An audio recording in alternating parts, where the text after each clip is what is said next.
नमस्ते investors. Simply stocks में आपका स्वागत है। हम सबके दिल में कभी ना कभी ख्याल आता है कि कभी तो अपना खुद का रेस्टोरेंट या कैफ़े खोलेंगे। मैं आपका रेस्टोरेंट या कैफ़े तो नहीं खुलवा सकता हूँ, लेकिन आपके लिए रेस्टोरेंट सेक्टर का एनालिसिस ज़रूर कर सकता हूँ। इसलिए आज हम क्यूएसआर सेक्टर का या क्विक सर्विस रेस्टोरेंट्स का इन डेप्थ एनालिसिस कर रहे होंगे। हम सेक्टर के क्या-क्या पार्ट्स या हिस्से हैं, ये देखेंगे, ग्रोथ देखेंगे, जितनी भी लिस्टेड कंपनियाँ हैं, उन्हें स्टडी करेंगे और साथ में इस सेक्टर में रिस्क्स क्या हैं, उन्हें भी देखेंगे। आखिरी में मैं एक पर्सनल लेसन या टिप के साथ आपको इस सेक्टर की समरी दूँगा। तो बिना कोई देरी किए फटाफट शुरू करते हैं। जो भी रेस्टोरेंट्स, फूड स्टॉल्स, कैफ़ेज़ होते हैं, वो सब मिलकर आपका फूड सर्विस मार्केट बनाते हैं। ये सेक्टर 2023 में 4,33,000 करोड़ रुपए का था, जो 2028 तक 12.8% रेट या लगभग 13% के रेट से बढ़कर 7,90,000 करोड़ रुपए का हो जाएगा। इसमें अब 3 सेगमेंट्स आते हैं। पहला है अनऑर्गेनाइज्ड मार्केट, जिसमें पानी पूरी स्टॉल हो गए या टिक्की की दुकान हो गई। मतलब जहाँ भी आप बिना पक्के बिल के कुछ खा लेते हो, वो आपका अनऑर्गेनाइज्ड मार्केट हो गया।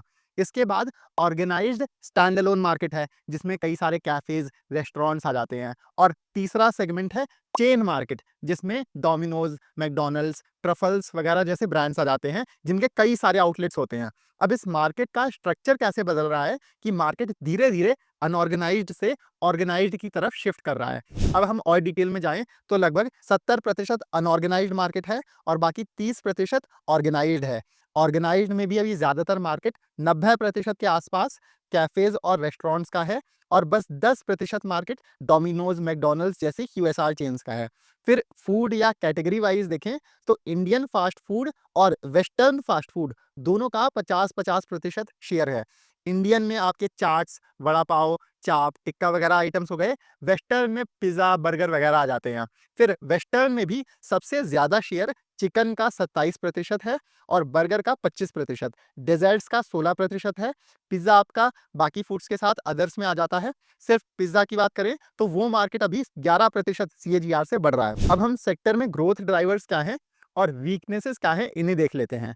ग्रोथ आपकी लोगों की आय बढ़ने से आ रही है, मतलब कि इनकम्स बढ़ने से आ रही है, क्योंकि जब पैसा आता है फिर लोग बाहर खाना खाने लगते हैं, पार्टीज़ ज़्यादा करते हैं।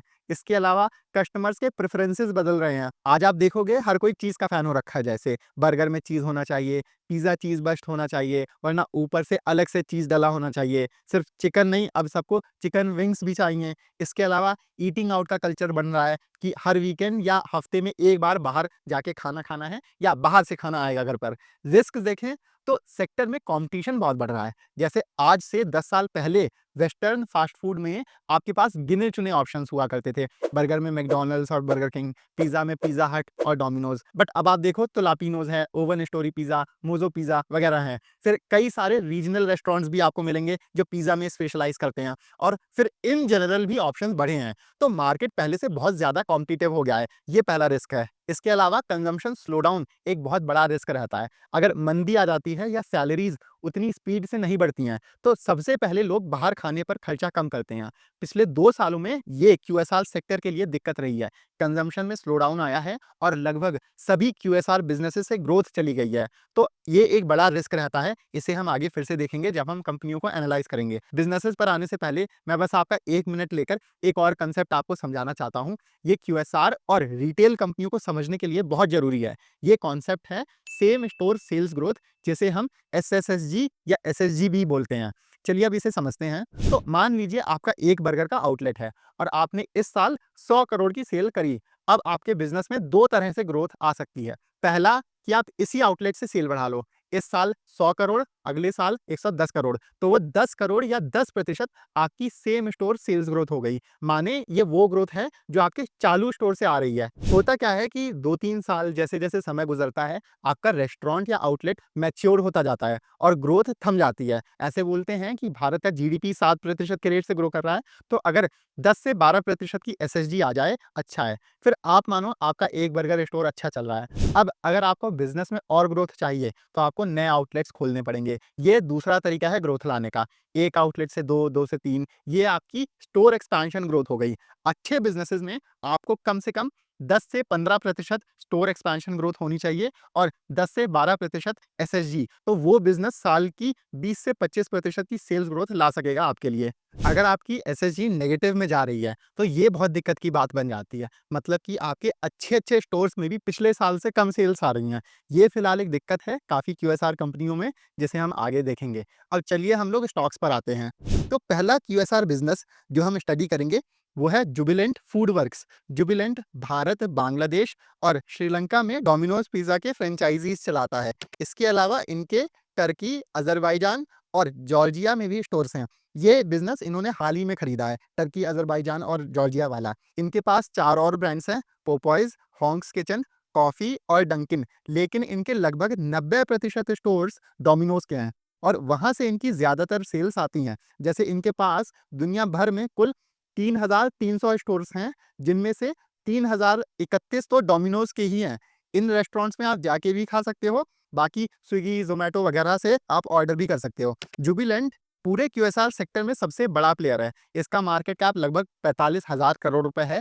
इसके अलावा इसके मार्जिन्स भी पूरी इंडस्ट्री में सबसे अच्छे हैं। इनका बिज़नेस ऑपरेशन काफ़ी अच्छा है, सप्लाई चेन अच्छी है। जैसे इनके पास खुद का डिलीवरी नेटवर्क भी है। इधर आप देखोगे तो एफवाई 25 में एबिटा मार्जिन जुबिलेंट की 19.3% थी, जो पूरे सेक्टर में सबसे ज़्यादा है। अब देखिए, वैसे तो हर जगह जुबिलेंट की सेल्स आपको 44% दिखेगी कि कंपनी की सेल्स पिछले साल से 44% बढ़ी हैं। लेकिन अभी मैंने आपको बताया था कि इन्होंने टर्की, अज़रबैजान और जॉर्जिया में डोमिनोज का बिज़नेस खरीदा है। तो इतनी अच्छी ग्रोथ उसकी वजह से दिख रही है, क्योंकि एफवाई 24 या पिछले से पिछले साल वो बिज़नेस नहीं था। एफवाई 25 में आ गया, तो सब नंबर्स ज़्यादा लग रहे हैं। इसलिए ऐसे केसेस में हमें स्टैंडअलोन सेल्स देखनी पड़ेंगी, मतलब कि हम सिर्फ डोमिनोज इंडिया की परफॉर्मेंस देख रहे होंगे। तो एफवाई 25 का फर्स्ट हाफ तो अच्छा नहीं था, मतलब अप्रैल से सितंबर के 6 महीनों में उस टाइम इनकी सेल्स पिछले साल से बस 9 से 10% बढ़ी थी। लेकिन फिर H2 में या अक्टूबर से मार्च के 6 महीनों में अच्छी परफॉर्मेंस रही है। सेल्स ग्रोथ 19% थी, इसलिए पूरे साल की स्टैंडअलोन सेल्स ग्रोथ 14% बनती है। इसमें एसएसजी की भी अच्छी भागीदारी रही है। H1 में सेम स्टोर सेल्स ग्रोथ बस 3% थी और H2 में ये बढ़कर 12% हो गई है। तो मोटा-मोटी हम ये कह सकते हैं कि पिछले 2 क्वार्टर से जुबिलेंट के बिज़नेस में ग्रोथ वापस आ रही है। इन्होंने कुछ नए प्रोडक्ट्स लॉन्च किए हैं, जैसे कि volcano pizza, boneless fried chicken वगैरह, उसका फ़ायदा मिला है। इसके अलावा सेक्टर में भी ग्रोथ वापस आ रही है। फिलहाल बिज़नेस 20% के रेट से ग्रो कर रहा है। अब हमें ये देखना होगा कि Q1 के या अप्रैल से जून के महीनों के रिजल्ट्स कैसे रहते हैं। बाकी इस साल इनका 280 डोमिनोज, 50 कॉफ़ी और 30 पोपॉयज़ स्टोर्स खोलने का टारगेट है। ये लगभग आपकी 10% स्टोर एक्सपेंशन ग्रोथ हुई। इस पर हम 10% एसएसजी लेकर चलें तो जुबिलेंट वही आपका 20% टाइप क्यूएसआर बिज़नेस बनता है। ये इसके साइज़ के हिसाब से अच्छी ग्रोथ है।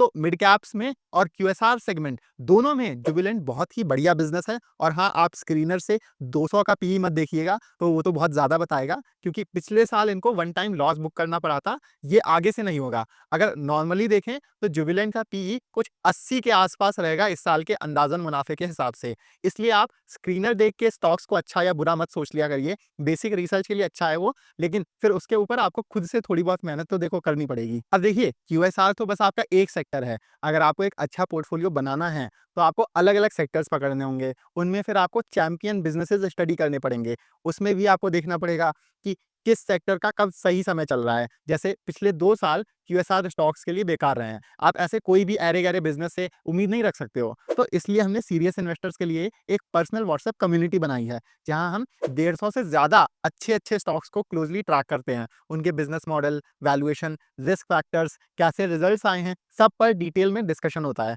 यहाँ हम अपना पोर्टफोलियो भी शेयर करते हैं और वन ऑन वन आपके सारे डाउट्स भी क्लियर करते हैं। हाँ, लेकिन हम किसी भी स्टॉक पर बाय या सेल कॉल्स नहीं देते हैं। हम लोग सेबी रजिस्टर्ड नहीं हैं। अगर आप इंटरेस्टेड हैं तो आप इस नंबर पर व्हाट्सएप कर दीजिए, वरना इसी का हमने डिस्क्रिप्शन में लिंक भी दिया हुआ है। आप उस लिंक से हमें मैसेज कर सकते हैं। और याद रहे, ये एक पेड कम्युनिटी है, जिसकी महीने की फीस बस ₹850 है। मतलब आपको बस ₹850 में हर महीने इतने सारे अच्छे-अच्छे स्टॉक्स पता चलते रहेंगे। इसमें 2 प्लान्स हैं, ₹6000 का 6 महीने के लिए और ₹10,000 का साल भर के लिए। 6 महीने वाले प्लान में आपका महीने का रेट 1000 रुपए पड़ेगा और साल भर वाले में आपको मंथली रेट बस 850 रुपए पड़ेगा। अगर आप इंटरेस्टेड हैं तो आप नीचे दिए हुए लिंक से हमें कॉन्टैक्ट करके ये कम्युनिटी ज्वाइन कर सकते हैं। दूसरा बिजनेस है देवयानी इंटरनेशनल। ये मेनली केएफसी और पिज्जा हट की फ्रेंचाइजीज चलाते हैं। इनके पास कुल 2039 रेस्टोरेंट्स हैं, जिनमें से 1404 केएफसी और पिज्जा हट के ही हैं। और जैसे जुबिलेंट ने टर्की बिजनेस खरीदा है, वैसे ही देवयानी ने भी थाईलैंड में पिज्जा हट का बिजनेस खरीदा है। इसी वजह से इनकी भी 39% सेल्स ग्रोथ आपको ज्यादा लगेगी। एक्चुअल में देवयानी की परफॉर्मेंस बहुत खराब रही है। इनके स्टैंडअलोन या इंडिया बिजनेस की सेल्स बस 7.5% बढ़ी हैं। और ये जो थोड़ी बहुत सेल्स ग्रोथ आई है, वो भी नए स्टोर्स खोलने से आई है, वरना इनकी केएफसी स्टोर्स की एसएसजी नेगेटिव 6.5% के आसपास रही है और पिज्जा हट की नेगेटिव 4% के आसपास रही है। अगर आपको याद हो, इस साल बर्ड फ्लू आया था, उस वजह से केएफसी की सेल्स गिरी हैं। पिज्जा हट को डोमिनोज, लापिनोज, मोजो वगैरह से काफी कंपटीशन मिल रहा है। तो मोटा मोटी हम ये कह सकते हैं कि देवयानी फिलहाल अच्छा बिजनेस नहीं है। इनका इस साल 110 से 120 केएफसी स्टोर्स खोलने का प्लान है, जो कि आपकी लगभग 5% स्टोर ग्रोथ बनती है। तो कोई बहुत खास ग्रोथ प्लान्स नहीं है इनके। और पिज्जा हट सेगमेंट भी अभी ज्यादा स्ट्रगल कर रहा है, इस वजह से उधर कोई एक्सपेंशन पर क्लैरिटी नहीं है कि देवयानी इस साल उसके कितने स्टोर्स खोल रहा होगा। इसके अलावा इन्होंने स्काई गेट हॉस्पिटैलिटी नाम से एक कंपनी खरीदी है, जिससे इनके पास biryani by kilo, Goila's butter chicken और द भोजन ब्रांड्स इनके पोर्टफोलियो में आई हैं। लेकिन देवयानी के सेल्स और प्रॉफिट्स में इनका कंट्रीब्यूशन बहुत छोटा रहेगा। तो इन्वेस्टर्स के पॉइंट ऑफ व्यू से कोई खास चीज नहीं है। कंपनी ने 7 करोड़ का लॉस डिक्लेयर किया है, इसलिए पी नहीं है इनका। देवयानी के साथ हम लोग सफायर फूड्स को भी देख लेते हैं। इनके पास भी देवयानी की तरह पिज्जा हट और केएफसी के स्टोर्स हैं। सफायर साइज में देवयानी से छोटा है, आप मान लो कि आधा है। इनके तमिलनाडु, सेंट्रल और नॉर्थ इंडिया में केएफसी स्टोर्स हैं और पिज्जा हट के सेंट्रल और साउथ इंडिया में रेस्टोरेंट्स हैं। बाकी इनके श्रीलंका में भी 117 पिज्जा हट आउटलेट्स हैं। कुल इनके पास 960 के आसपास रेस्टोरेंट्स हैं। अब देखिए फर्क क्या है कि डोमिनोज या जुबिलेंट और बाकी कंपनियों में, कि जुबिलेंट डोमिनोज की मास्टर फ्रेंचाइजी है। मतलब कि भारत में सिर्फ जुबिलेंट के पास ही डोमिनोज के स्टोर्स हैं, जबकि आप देखोगे कि देवयानी और सफायर दोनों के पास केएफसी और पिज्जा हट की फ्रेंचाइजीज हैं। ये दिक्कत की बात रहती है। ऐसे में जुबिलेंट जितनी मार्केटिंग करता है, उसको पूरा फायदा मिलता है उसका, क्योंकि सिर्फ उसी के पास डोमिनोज है। बाकी ब्रांड्स में नुकसान क्या रहता है कि कंपनियां मार्केटिंग करने में थोड़ा बहुत झिझकती हैं, क्योंकि अगर सफायर केएफसी की मार्केटिंग करेगा तो देवयानी को फ्री में फायदा मिलेगा। तो ये स्प्लिट फ्रेंचाइजी मॉडल की खामी है, जिस वजह से एसएसजी बढ़ाने में दिक्कत आती है। सफायर के रिजल्ट्स भी बेकार रहे हैं। सेल्स ग्रोथ बस 11% रही है और आधा प्रतिशत के आसपास नेट प्रॉफिट मार्जिन के हिसाब से बस 17 करोड़ का मुनाफा।